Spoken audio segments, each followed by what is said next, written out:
After 5 years of paying my parents' rent, I bought them a house. I thought I would finally have a home. A week later, my sister posted a photo on Facebook. "Thanks, Mom and Dad, for gifting me my first house." It was only then that I knew they had put the title in her name, but their faces turned pale. It was a Tuesday like any other when my world fell apart. I was having coffee at the office, scrolling through Facebook during my break, when I saw the photo. My sister Sarah, smiling radiantly in front of the house. My house. The house I had bought with my savings, my credit, my life. The caption hit me like a punch. "Thanks Mom and Dad for gifting me my first house." My hands were shaking so much I almost dropped my phone. 5 years. 5 damn years paying my parents' rent. 5 years sacrificing my own dreams, my own needs, my own life. And now, it turns out it was all a lie. Let me tell you how this nightmare began. It all started when I was 23. My parents, Roberto and Carmen, were always good people, but terrible with money. Dad worked in a factory, Mom as a part-time domestic worker. Their salaries barely covered the basics and the rent for the 2-bedroom apartment where we all lived. I had just gotten my first decent job as a systems technician. I wasn't making a fortune, but it was enough to become independent. I had it all planned out, move out, start my adult life. Maybe even get a girlfriend without the shame of living with my parents at 23. But then the crisis hit. Dad hurt his back at work and was out for 3 months without pay. The landlord threatened to evict them if they didn't pay the 2 months of back rent. Mom cried every night.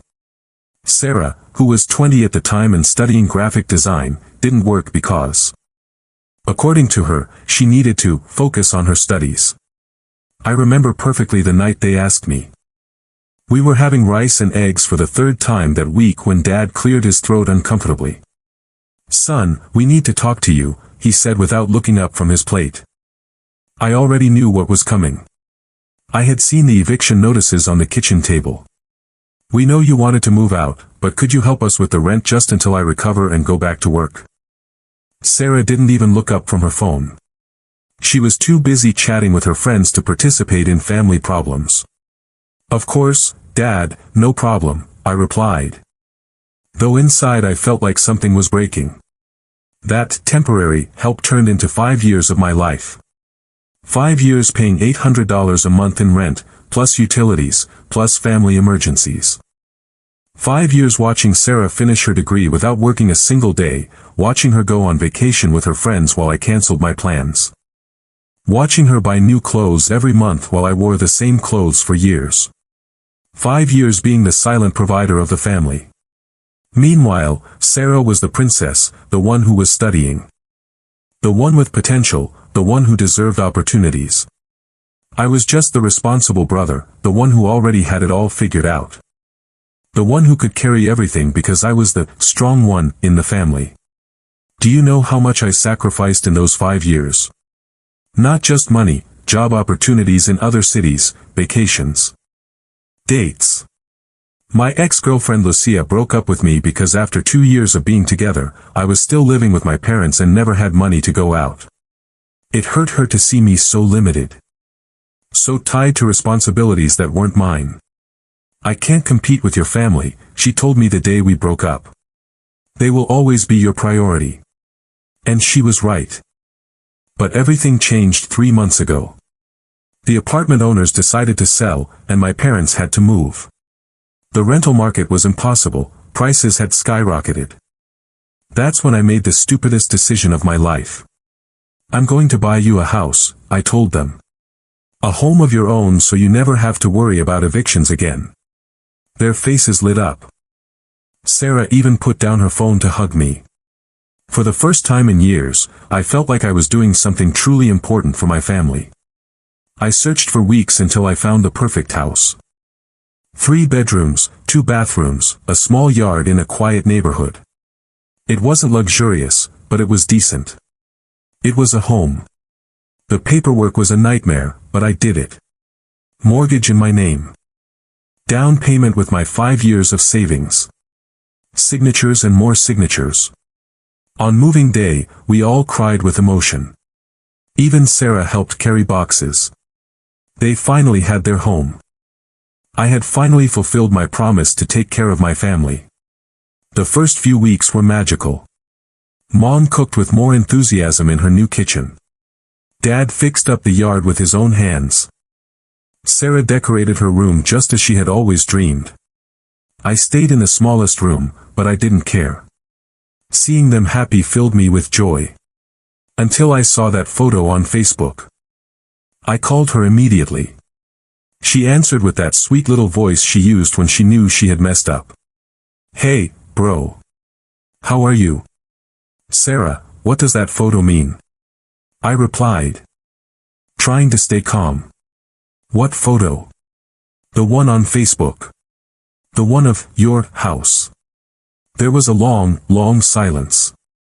"Oh, that one. Well, it's technically mine." "What do you mean?"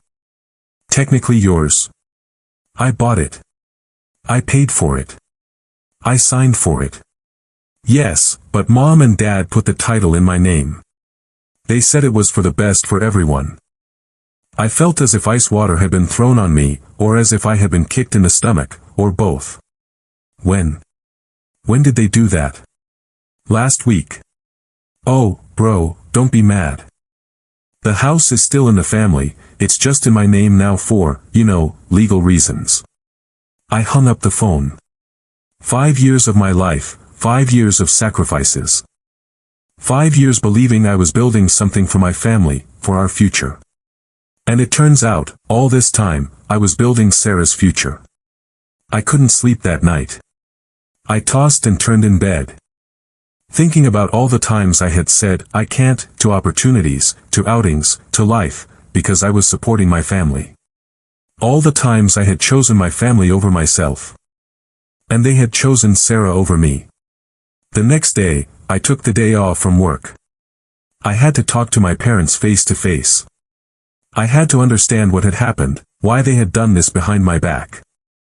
I had to understand why they had betrayed 5 years of my life. But what I would discover that afternoon would be much worse than I imagined. I arrived at the house at 10 a.m. It was strange to be there on a weekday, but I needed answers. I rang the doorbell of my own house with my keys in my hand, but for some reason, I couldn't bring myself to use them. I no longer knew if I had the right. Mom opened the door with a scared look on her face. "Son, what are you doing here so early? Weren't you supposed to be at work?" "We need to talk, Mom. The 3 of us." She turned pale. She knew exactly what I wanted to talk about. Sarah was having breakfast in the kitchen, calm as if nothing had happened. Dad was reading the newspaper on the patio, a perfect family scene in the house I had bought, but which apparently was no longer mine. I sat down at the kitchen table. The same table where 5 years ago they had asked me for help for the first time. "Explain to me what happened with the house," I said, getting straight to the point. Dad slowly folded the newspaper. Mom started washing dishes that were already clean. Sarah continued eating her breakfast as if the conversation had nothing to do with her. "Look, son," Dad began, "we were talking, and well, we thought it was for the best this way." "Best how?" "Best to betray me after 5 years of supporting you." "It's not betrayal, it's family planning," Mom intervened. "You already have your job. Your future is secure. Sarah needs stability." "Stability?" "Sarah has never worked a day in her life." Sarah looked up for the first time. "That's not true. I did internships. Unpaid internships for 2 months, Sarah. That's not working." "Oh, please. Not all of us can be systems technicians at 23, she said with that tone that irritated me so much. "You know what? It doesn't matter what Sarah has or hasn't done. What matters is that I bought this house with my money, my credit, my sacrifices." Dad sighed as if I were a child throwing a tantrum. "Daniel, your sister needs more help than you do. You're already established." "Established? I live in a 2-by-2 room with you at 28, and I'm established. It's temporary. When you get married. You and your wife can stay here too, Mom said, as if it were the most obvious solution in the world. I stared at her, unable to believe what I had just heard. Are you serious? Do you think any woman is going to want to marry me knowing I live in my sister's house? Technically, we're still a family. The house is for everyone, Sarah clarified. No, Sarah. Technically the house is yours. That's what Facebook says. That's what the papers say.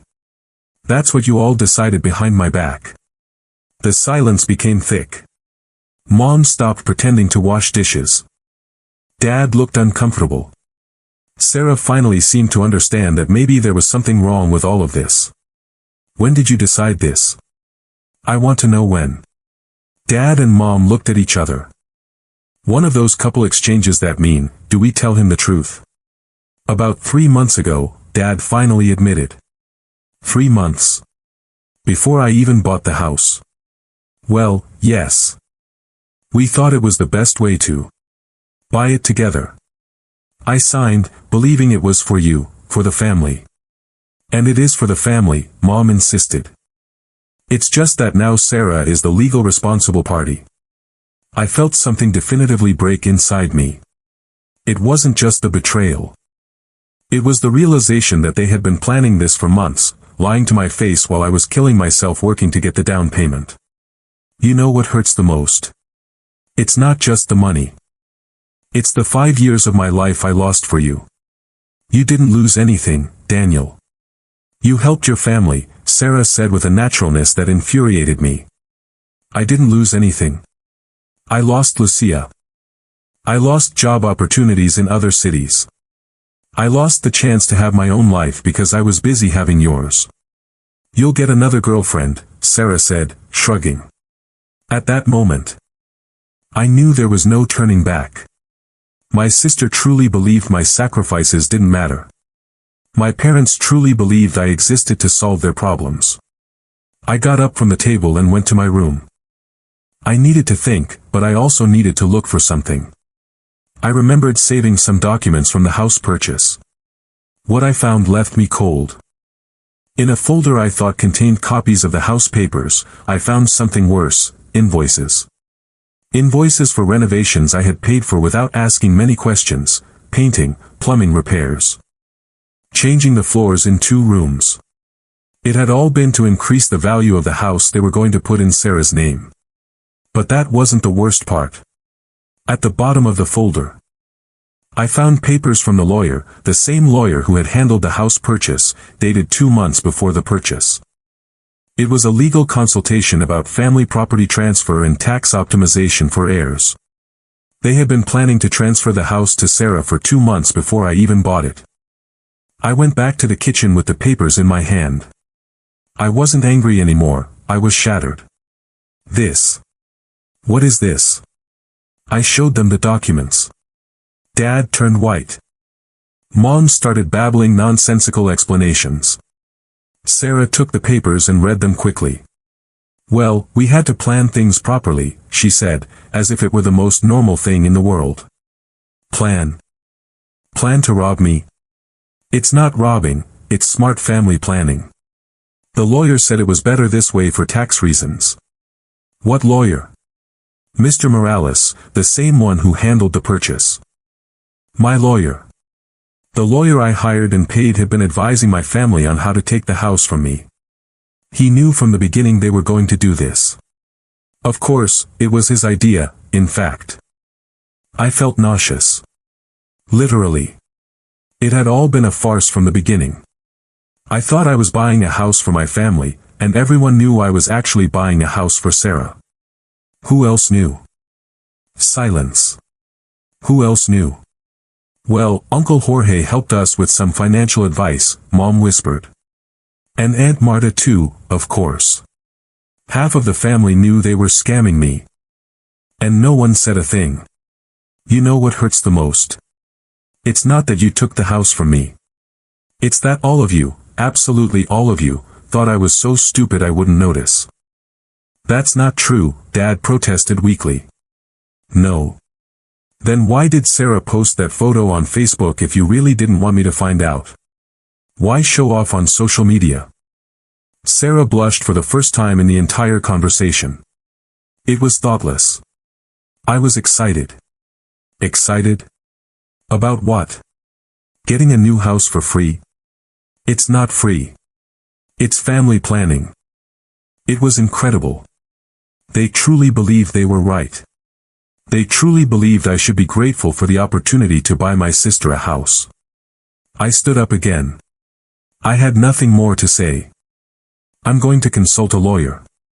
My own lawyer this time. Daniel, don't make this more complicated than it is, Mom pleaded. More complicated? Mom, you stole from me. My own family stole 5 years of my life and a house from me. We didn't steal anything from you. Family is family. Yes, Mom. Family is family. And I just found out that you never considered me a part of it. I walked out of the house, slamming the door. It was the first time in 5 years I had left that place angry. And it would probably be the last time I would enter it as if it were my home. Because it wasn't anymore. It never had been. The lawyer I consulted gave me the worst possible news. Legally. There was nothing I could do. Technically, the property transfer had been legal. My parents were the original owners on the purchase documents and had the right to transfer the property to whomever they wanted. But there was something the lawyer mentioned in passing that sparked an idea. Did your sister declare the property as a gift? Because if so, she must pay taxes on the full value of the house. I didn't know, but I was going to find out. I couldn't sleep that night. Not from sadness this time, but from something more dangerous. I had a plan. The next day, I started my investigation. First, I called the tax office, pretending to be Sarah, to inquire about my new property. Good morning. I wanted to know if I need to make any special declaration for a house my parents gifted me. Of course, miss. All real estate gifts must be declared and the corresponding tax paid. Have you made the declaration yet? No, I didn't know I had to. The deadline is 30 days from the transfer. If you don't declare, there are penalties and interest. I hung up with a smile. Sarah had no idea she had to declare anything. And from what I knew of her, she didn't have the money to pay taxes on an $80,000 house. But I needed more information. That's when I remembered Martin. Martin had been Sarah's boyfriend for 2 years, a good guy who worked in accounting and had broken up with her 6 months ago because Sarah didn't have her feet on the ground. I had always liked him. I sent him a message, "Hey Martin. Could we talk? It's about Sarah, but it's not what you think." He replied within an hour. "Sure, Daniel, everything okay?" We met that afternoon at a cafe. When I told him the whole story, his face changed from surprise to indignation to something resembling vengeful satisfaction. "I'm not surprised at all," he said when I finished. "Sarah always believed the world owed her everything. Do you know anything that might help me understand her financial situation?" Martin thought for a moment. Then smiled in a way I had never seen before. "You know Sarah has student loans she never paid, right?" I had no idea. "About $15,000. Your parents co-signed for them. And now that she's working part-time at that design agency, she technically should be paying them." This was getting better. "And do you know exactly where she works?" "At Creativos Unidos. But let me tell you a secret, she's working under the table. She's not registered. She complains all the time that they pay her little. But she doesn't want to be registered because she'd lose some social benefits." Perfect.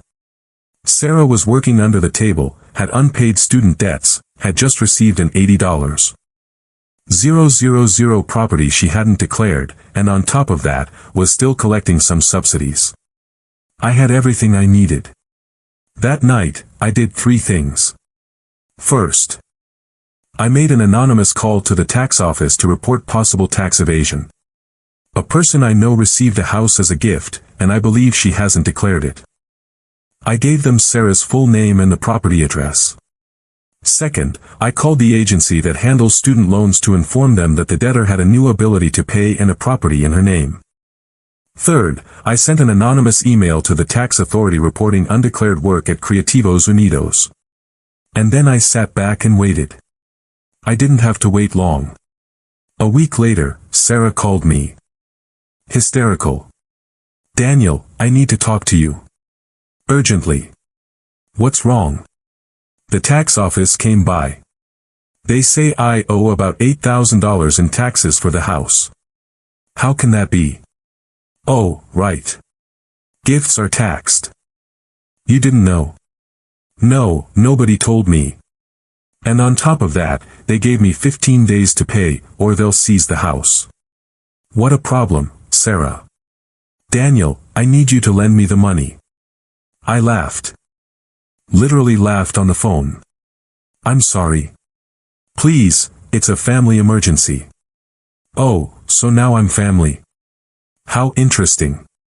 Please, brother, I promise I'll pay you back. With what are you going to pay me, Sarah? With your unregistered part-time job? Silence. A very long silence. How do you know I'm not registered? You know what, Sarah? It's not my problem. It's your house, your taxes. 3 days later, my dad called. Son, we need to talk. Sarah is desperate about the taxes. Dad, it's not my problem. But it's family. Family. Like when you decided behind my back to steal my house. We didn't steal anything from you. Dad, I need you to understand something very clearly. You chose. You chose for Sarah to be more important than me. You chose to lie to me and betray me. Now you have to deal with your choice. But she's going to lose the house. Maybe she'll learn something. You're so cruel, Daniel. Cruel. I'm cruel, Dad. I sacrificed 5 years of my life for you. 5 years. And you paid me back with betrayal. If that's not cruelty, I don't know what is. I hung up on him too. But it didn't end there. A week later, Sarah lost her job. Apparently, when the tax office investigated Creativos Unidos for the undeclared work, they decided to fire all the unregistered employees to avoid problems. And 2 weeks after that, the letter from the student loan office arrived. Since Sarah now had a property in her name, she lost her deferment for economic hardship and had to pay $15,000 immediately. Sarah called me, crying. Daniel, please, I'm going to lose everything. Yes, probably. How can you be so cold? Sarah, I'm going to explain something very simple to you. For 5 years, you all saw me as an ATM, as someone who existed to solve your problems. You never cared about what I sacrificed or what I needed. Now that you have real problems, you want me to keep being your ATM. But we're siblings. Siblings don't betray each other, Sarah. Siblings don't lie to each other for months. Siblings don't steal the house from the brother who supported them for 5 years. Please. No, Sarah. It's over. You wanted the house to be yours. Now let it be truly yours, with everything that implies. In the end, Sarah lost the house. She couldn't pay the taxes or the student loans. The bank foreclosed on the mortgage and auctioned the property. My parents had to move back into a rental apartment, but this time, no one was paying their rent. Sarah moved in with 2 roommates into a studio apartment in the worst neighborhood in the city. And I bought my own house, smaller, more modest, but mine, all mine. It's been 6 months since all this. My parents have called me several times, apologizing, asking for us to be a family again. Sarah wrote me a 5-page letter explaining that she didn't know what she was doing, and that she never wanted to hurt me. I haven't answered them because I learned something important. Family isn't the one who shares your blood. Family is the one who respects you, values you, and would never betray you for convenience. And that family, unfortunately, was never mine. For those who asked in the comments, yes, it was worth it. It's not revenge, it's justice. They made decisions and faced the consequences. I made decisions and also faced mine. My new house is perfect, small, but mine. I have a new girlfriend, Patricia, a coworker who respects my boundaries, and for the first time in years, my salary is my own. For those in similar situations, set boundaries. Your family doesn't have the right to exploit you just because you're family. And Sarah, if you're reading this, I hope you've learned that actions have consequences. And that was the story of how 5 years of sacrifice turned into the most expensive, but most valuable lesson of my life. What did you think of this story? Do you think I did the right thing, or was I too hard on my family? If you liked this story and want to hear more stories like it, don't forget to subscribe to Echoes of History. Here we share the most impactful, emotional, and revealing experiences that people live in real life.